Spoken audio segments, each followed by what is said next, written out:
Danny Flexen for Seconds Out. Delighted to be joined by Shawndell Winters. Obviously, just been So, announced. You've known for a while, but it's just been officially announced that you'll be fighting Alen Babic on yeah, Saturday, August 22nd, on the big Sky Sports box office show. You may need to sit back just a little bit because we can't get your full. That's it. Perfect. Fighting Alen Babic. When did you first get the call that it was a possibility to appear on the pay-per-view show? probably about a few weeks ago. What was your first reaction to that? Because the last time we saw you was against the former world champion in Joseph Parker. Now they're asking you to go up, albeit on a big stage, against the 3-0 prospect. What did you make of the offer initially? Um, the reality is, do I think that I really don't know much about him.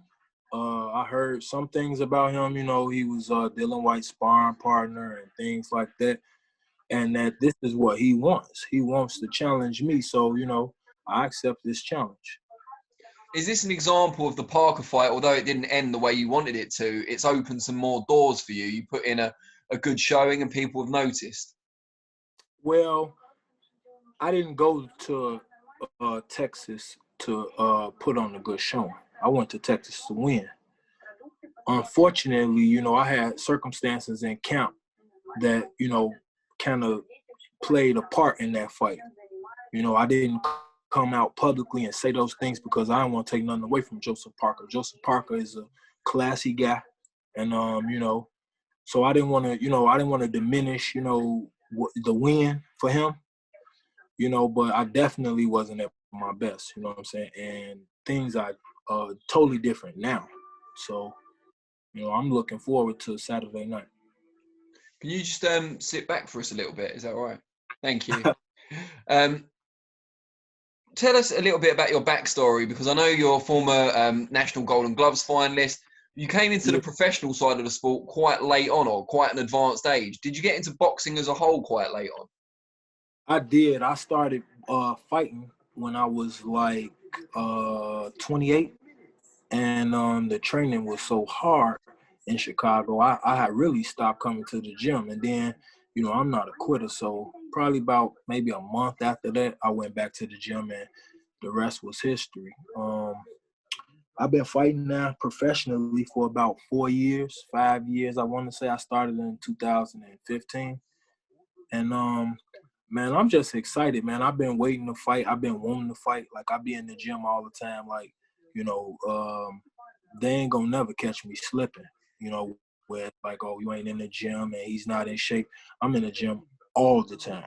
You know what I'm saying? And I spar with the goons, so We're cutting your head off quite a lot. I have to warn you. Want to get those handsome features in. Um, uh, yeah, that's better. You spent the majority of your pro career so far in and around the cruiserweight division. This fight's heavyweight. yeah. Where do you see your future? Which division? To be honest with you, I wanna win a world title. Legacy wise, a world title at heavyweight would be awesome. A world title at cruiserweight would be awesome, or a world title at light heavyweight would be awesome. I can make all three weights. That's the blessing. Also, legacy wise, I think light heavyweight, after I'm done campaigning at heavyweight, would be the ideal place to win a title, because I already have a ABO title at cruiserweight, and I have an NABA, WBA title at heavyweight. Well, I won those titles. And so if I got a title in light heavyweight, that would be cool. I mean, the NABA title is like a recognized title. The ABO is on its way up. So to a light heavyweight title, that's 3 different weight classes. So. And have you been in the UK before, either Beautiful mind. competing or for kind of personal reasons? No, I ain't never been to the UK. I've always wanted to come to the UK because a lot of the people over from where I'm from in Chicago, they talk about the UK a lot. So I've always wanted to come over and see like what's going on, the Buckingham Palace and all that stuff. You want to see those things.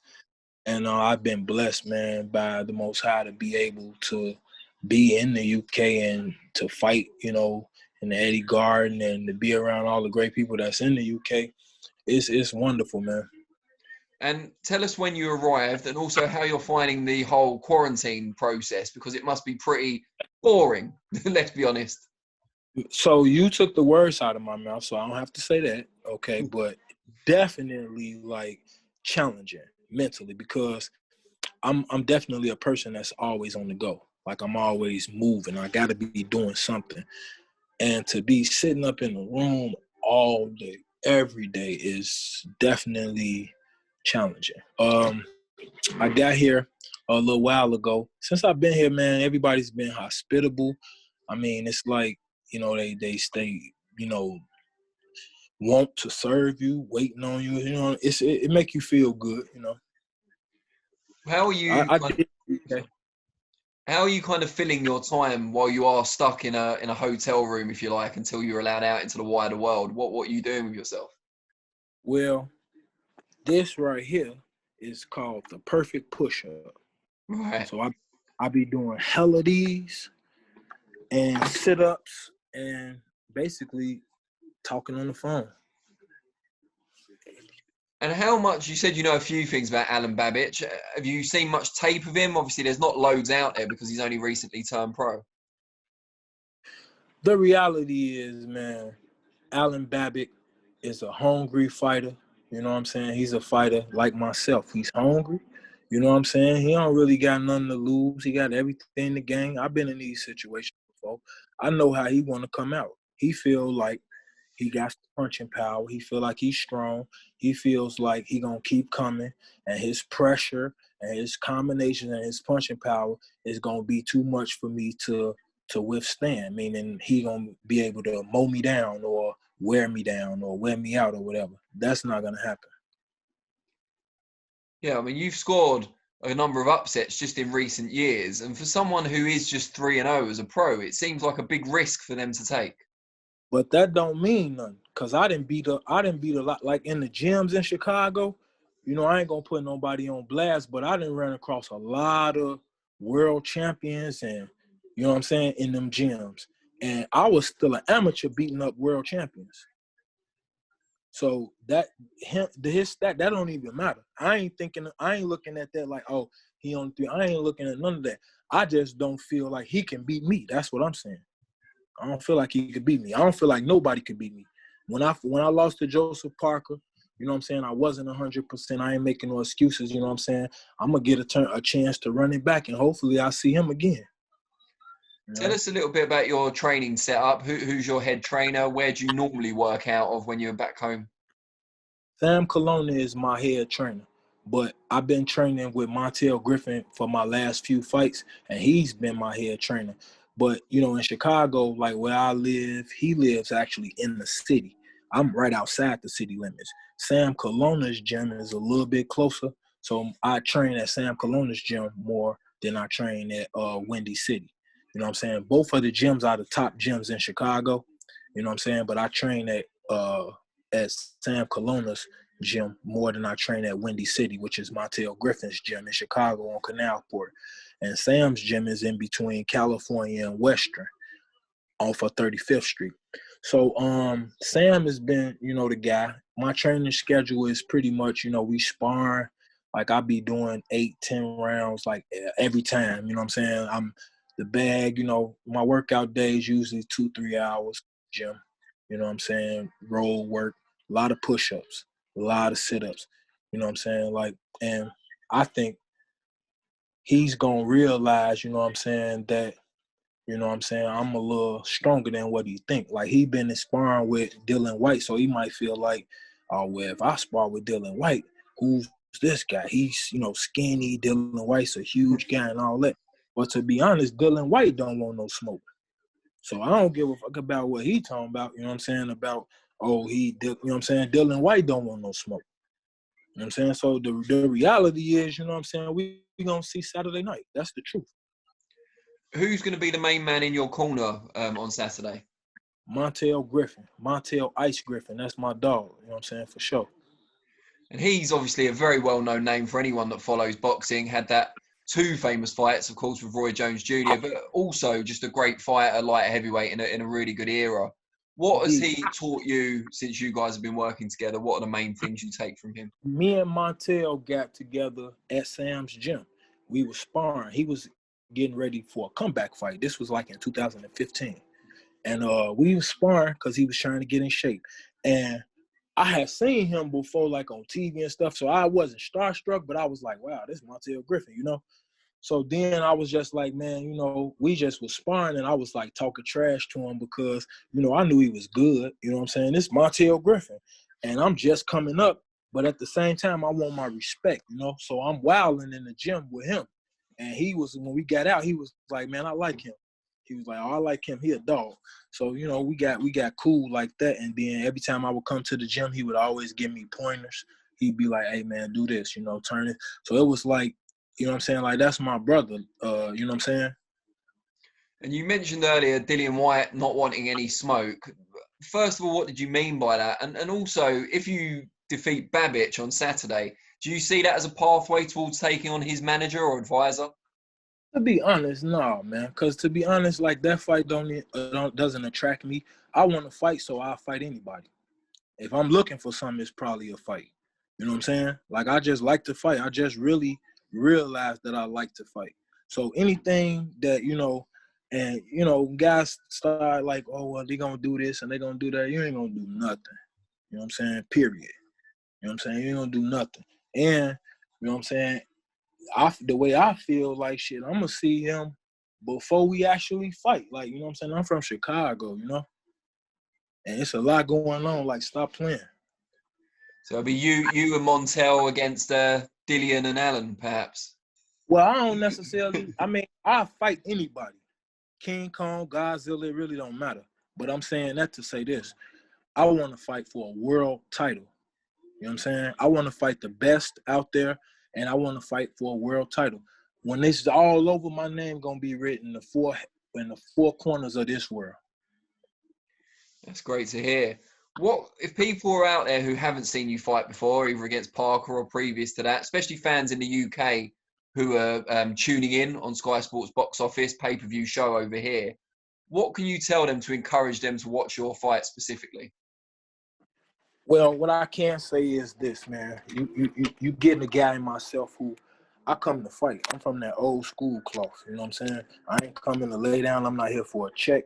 I'm not here to look at you, take pictures, or none of that. I want to prove I'm the best. I feel in my heart and my soul, I'm the best. The only way you can prove that is you got to beat other people that feel like they the best or that other people say is the best. So that's what you get in me. I'm not here for a check. You know what I'm saying? I'm not here for nothing. Only thing I'm here for is to show the people, you know what I'm saying, who watching that I get a chance to entertain that, hey, I'm the best and put my craft on display. You know what I'm saying? So that's what you get when you get a Shawndell Winters. You get a guy that's going to go all out. You know what I'm saying? I'm going to go all out. You know what I'm saying? What happened in the Joseph Parker fight, that's what had to happen because it was going to be me or it was going to be him. So that's what I'm saying. Like, that's where I'm from. That's how I get in. Like, that's what you get when you get me. It's going to be you or me. And I learned from the Parker fight to make sure it's not me. Of course.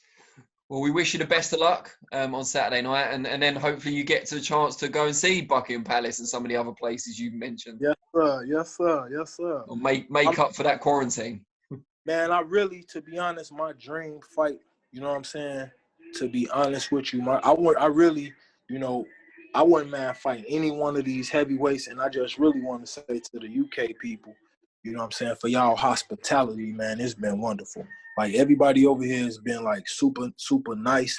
You know what I'm saying? It's been, like, they cater. You know what I'm saying? It's just been a wonderful experience for me to when I go back home and share with my children and my friends and people that I love. Like, the UK is what's happening, you know? How many kids do you have? I got 7 kids, man. Wow. I got 5 boys and 2 girls. You know, I put my life on the line every time I get in the ring for my family. You know what I mean? And so a lot of things been changing mentally for me. Like, I've crossed a lot of different bridges that I don't know if my opponent has crossed.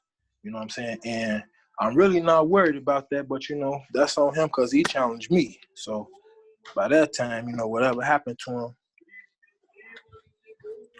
you know. You may not be coming purely for the check, but I'm sure with 7 mouths to feed, the check sure helps. Oh, don't get it twisted. I don't fight for free, you know what I'm saying? But I can tell you this 110%. Because I love to fight, and I don't mean this in a violent, like, you know, vulgar way, but it's sort of like basketball. I love the game of basketball. That was what I play. I play college basketball over there in the States. So the reality is, because I love it, I'd still be doing it if I wasn't getting paid. The pay is really just like the cherry on top. You know what I'm saying? Like I said, the way I'm built, the way I'm made, I'm really about proving to the next man that he's not better than me. That's what I'm on. Great stuff. Well, we look forward to seeing your fight on Saturday night. Very best of luck, and hopefully we get to speak to you again. Yes, sir. I hope so, man. Peace and love. Gratitude. I love the UK. UK loves team winners, and team winners loves UK. Brilliant. Thanks, Shawndell. Take care. All right.